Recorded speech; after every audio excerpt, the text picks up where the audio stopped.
Ang sunod ko namang kwento ay yung karanasan ko bilang ah, ako yung ground commander. At the same time, karanasan ko rin bilang isang scout sniper. That time, nasa agusan kami sa may Sibagat. Merong isang mission na binigay sa amin. Ang dala ko lang that time ay isang buong kampanya at may naka-attach ako na snipers or bali apat sila. Lima yun sila. Wala yung company commander ko naman that time si Sir Akar kasi nagkataon na ikutan yung uwi namin kasi talagang yung Scout Ranger sa uwi. So, dapat may oras din para sa pamilya. So, nagkataon lang na yung time na yon siya yung sa rotation. So, kulang kami ng officer. Ako lang talaga ang naiwan sa kampanya. 12 company din yun. Ako yung XO. So, yun na. Nag-iisang officer ako na nagdala ng 3 section ng Scout Ranger. Yung 12 company at may attached na 2 sniper team. So, nung napunta kami sa aming objective, sa aming target, hindi namin agad na-hit yun sa isang araw lang. So, minabuti namin na magpahinga muna. Pero, nung hapon na yun, tanaw na namin doon sa pwesto namin yung magiging pinaka-objective namin, which is yung isang bundok. That time, na-recall ko yung kwento ng aking tatay, ng aking ama. Siya kasi yung founder dyan sa 4th Division, yung tinatawag na, siya na ang nabuo nun after niya mag-graduate ng Scout Ranger. Tinawag niya yung counter git-git tactics. Siya yung nagbuo niya nung siya pa ay isang company commander sa 28 IB. Kung paano i-counter yung git-git. So yung git-git kasi, yan yung matatawag natin na tawag doon sa amin, sniper ng kalaban.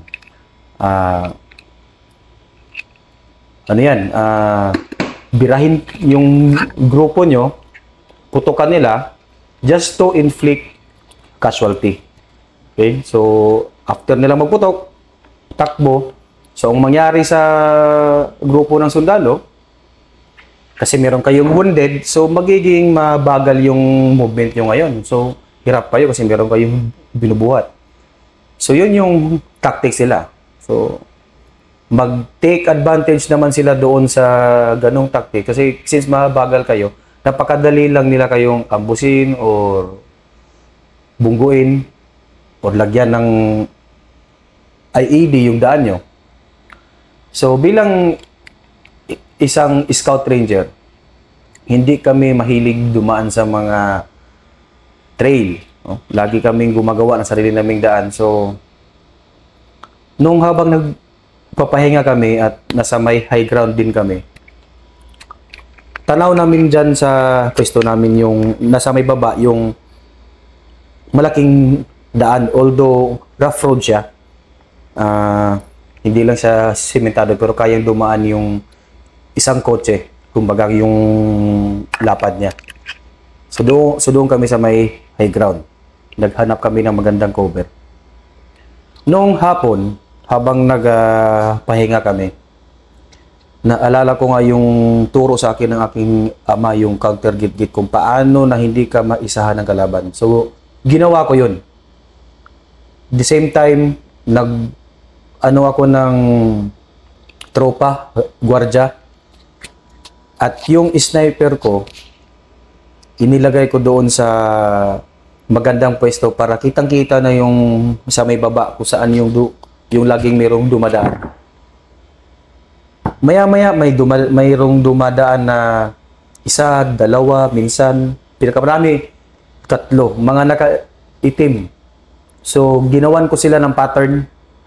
Laging may black sa kanilang suot, either lower, upper, or lahat. At meron silang daladalang dayami, yung damo, na parang nagpapanggap sila ng mga farmer, ganun.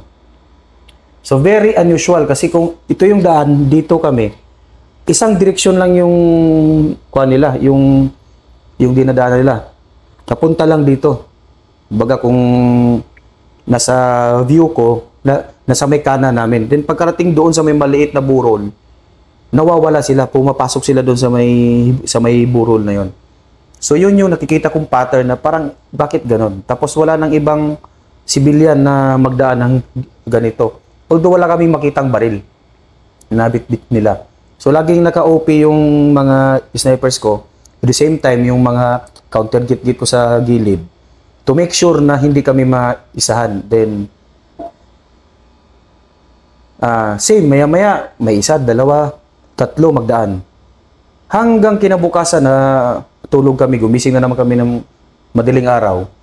Mga alas 5 pa lang, ginising na ako ng aking gwardya. Sir, ano na tayo sir kasi maghaliwanag na. So, nung nagising na ako, hanggang umabot yung bukang liwayway, pumunta ulit yung aking duty na gwardya, which is yung sniper. Sabi na, sir, meron na namang dumadaan, sir. Sabi ko, sige, wala tayong magawa dyan. Kung walang baril, hindi natin pwedeng ikuan yan. Obserbahan nyo lang yung pattern. So, yun, merong same na pattern. So, ipaliwanag ko lang pala, yung sinasabi kong sniper, yung scout sniper, kami yung mga, yun yung mga graduate ng isang kurso na which is meron kaming capability to shoot or to fire at a certain distance. Kumbaga malayuan na hindi kami ma-detect. So, pag makita nyo sa uniforme, ito yung patch namin. Kasi ito yung sa Scout Ranger, ito yung sa Scout Sniper. So yun yung kumbaga skill nila. So balik sa kwento, same pattern hanggang kumain muna kami. Sabi ko, ayokong maglakad o mabunggo tayo na kayo ay gutom. Gusto ko malakas kasi ang prinsipyo ko, ang labanan ay parang boxing lang yan eh. Kapag ikaw ay hindi prepared, talagang may chance kang ma-knockout ng kalaban mo. So gusto ko pag bumunggo kami, busog, malakas, walang ibang iniisip kundi bumunggo lang. So yun yung prinsipyo ko. Kaya kumain kami, then bago ulit maglakad, nagdasal na naman kami ng Psalm 91. So yun yung ginawa namin. After talaga magdasal namin ng Psalm 91, saktong-sakto, yung naka-duty na gwardya, tumakbo na naman sa akin, nagsabi, sir, may nakita akong nakabaril na doon sa may burol na binanggit ko kanina kung saan sila pumapasok. Sabi ko, siguraduhin mo yan kasi mahirap yung magkamali tayo kasi baka mamaya civilian. So bilang kami isang sundalo, hindi kami yung basta may makita ka lang dyan na ganito, bibirahin agad namin. We always make sure na yung target namin ay talagang kalaban. Kasi ayaw namin na makapatay kami ng inosente. Kasama yan sa mandato namin. So, nung sinigurado namin, nagsabi ako sa buong grupo, hold muna tayo, wala mo nang maglakad. Obserbahan natin. Hanggang nagdagdag ako ng isa pang observer na may capability, ibis isa, ginawa ko 2 observer na nag-confirm. Sir, meron talaga.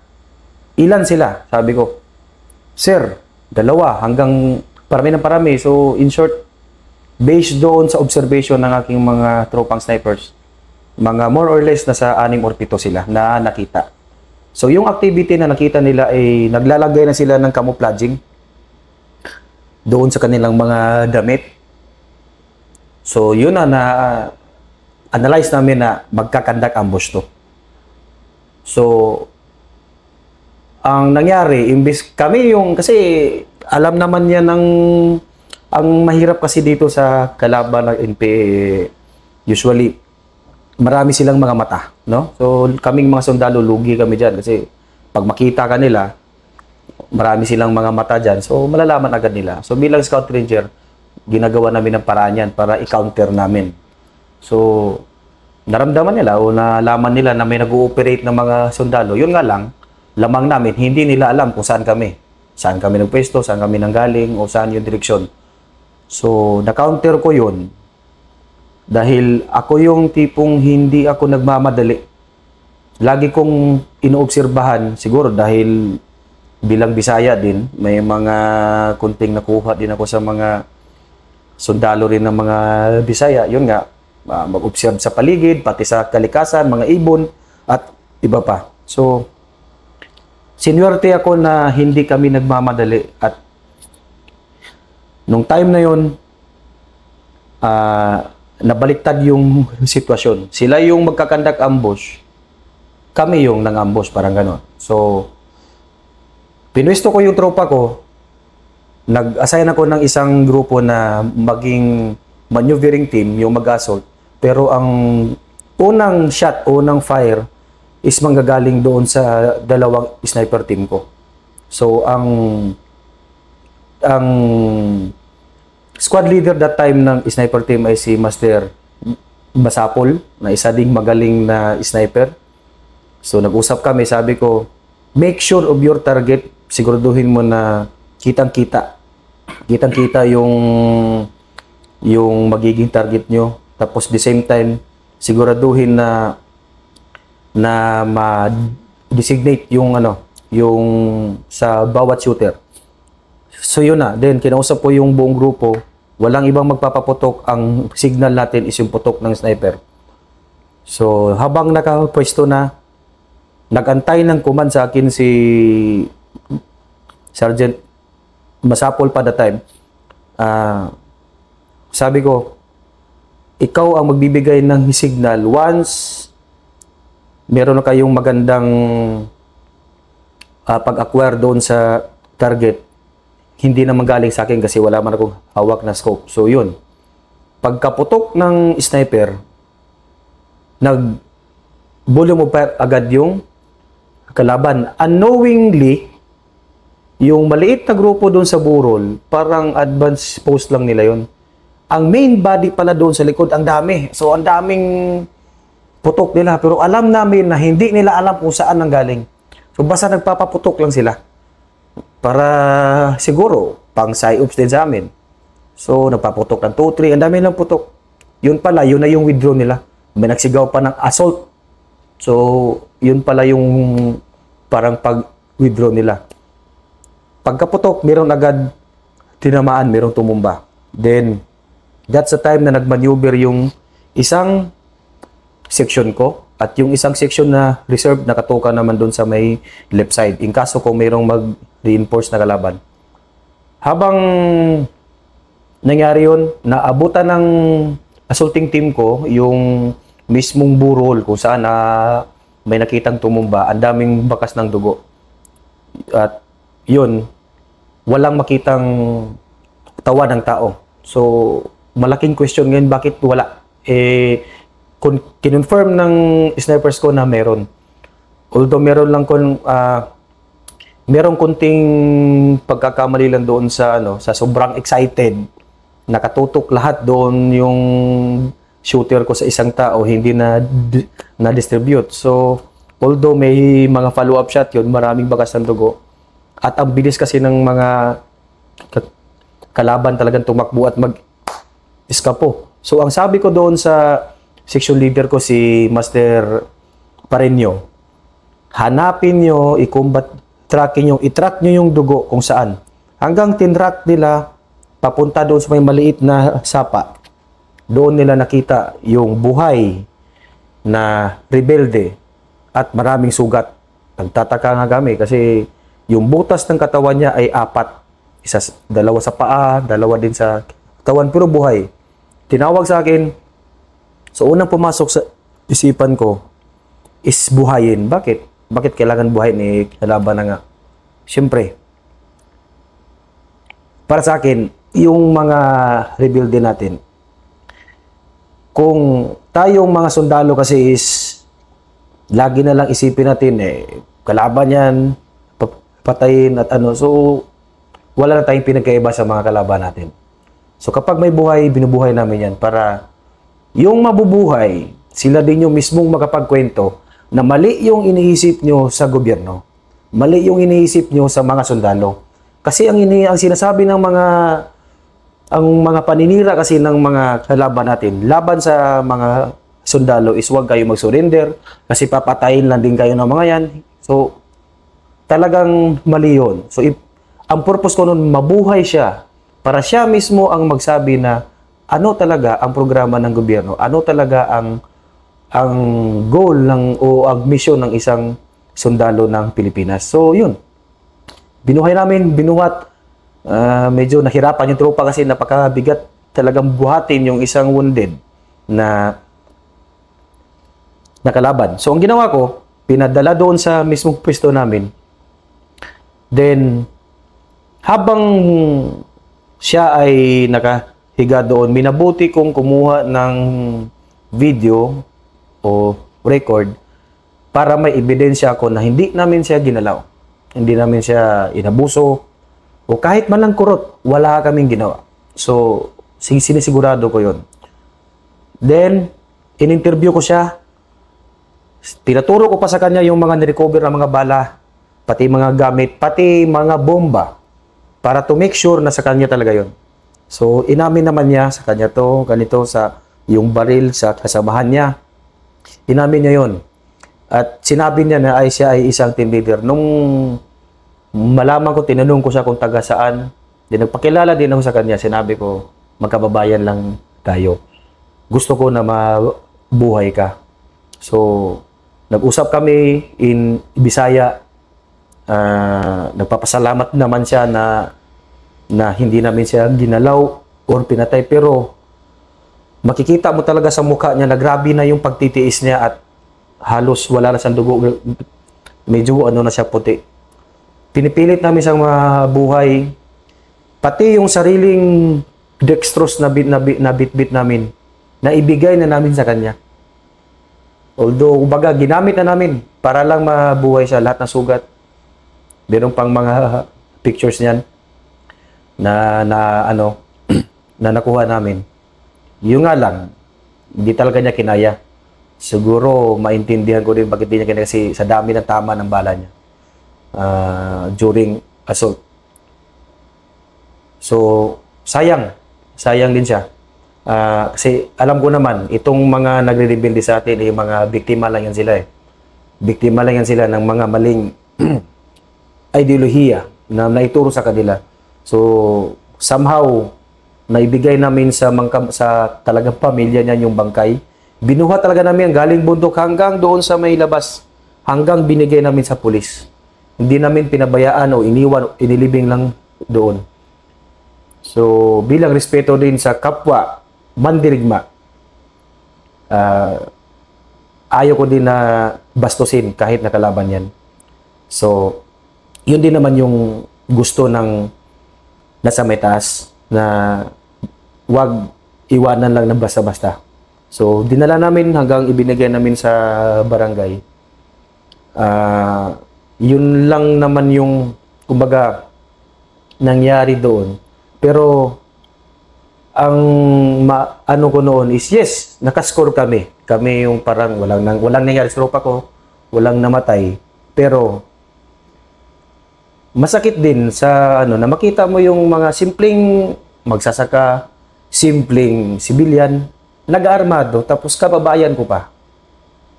Na sayang, no? Sayang. Kasi dahil sa mga maling paniniwala na naidulot na itong mga kalaban natin. Sayang, niluloko lang sila.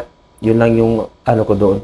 And more special to sa'yo dahil second generation counter-insurgency fighter ka. Yung si father mo was a renowned colonel din sa 4th Infantry Division na pareho kayong yung Tubong Butuan na yan yung center ng insurgency halos nung yung 1980s. So yun, you had the chance na buhayin yung isa sa mga kababayan nyo. So ano talaga yung feeling nun bilang isang Butuanon? Ano sir, mixed emotion sir eh. Kasi, kumbaga, first time kong maranasan na makakita ng kalaban, tapos buhay, which is kababayan ko pa. So, nakakalungkot din. Kasi kapwa ko siya taga-Butuan or taga-Agusan for that matter. Kaso, kailangan kong gawin yung tungkulin na ipaglaban lang kung ano yung tama. Pero as much as possible, ibigay dapat or obserbahan dapat na pagiging sundalo kung ano ba talaga yung tunay na pinaglalaban natin. So, para sa akin, sir, ang pinaka-lesson ko talaga doon is nakita ko talaga na gaano kasayang itong mga simpleng magsasaka, simpleng sibilyan na naging armado. Kahit naman yung father ko, sir, turo talaga sa akin, ang tunay na katapangan ay hindi pinapakita sa sa samahan mo, magmamaoy ka, magsigasigaan ka. So yun yung turo sa akin eh, ipakita mo sa tunay na laban, pero make sure na you always give respect pa rin doon sa iyong kalaban. Kaya may mga bawal siya na naging guide sa akin, tulad nung kung makahuli ka ng buntis, huwag mong patayin. Kasi malas pag kumbaga sa amin. So marami siyang mga magandang turo, sir. Yung kumbaga tinatawag ng rules of engagement. Yun yung mga mentoring niya sa akin noon na hanggang ngayon ay bit-bit ko yun. Maalala ko lang, sir, may share ko lang. Naka-experience din ako na nakakuha din kami after bakbakan doon sa Itob-Itob yung buhay na ama ng Abu Sayyaf. Muslim. Matanda na siya. Tapos nakadapa doon. Sa sobrang pag-alala ko, kasi maalala ko yung lolo ko, lulusboy din ako. Pero malaki kasi yung galang ko sa mga matatanda. At the same time, magulang din. Sinabi ko talaga sa tropa ko, make sure na ibigay yung dapat na kailangan nito kasi baka gutom or buhay, walang pwedeng gumalaw. Sa sobrang tuwa ng matanda na hindi siya namin pinatay, di ko lang maintindihan yung Arabic na term niya sa dasal niya. Dinasalan niya ako at di ko nang ma-explain kung ano yun. Pero nagsabi siya in Tagalog na maraming salamat. Sana daw humaba pa daw buhay ko at marami pang ano. So, masarap sa feeling na makakita ka ng ganon, ama mismo ng iyong kalaban, pero nagbibigayan kayo ng respeto. Sige, sir.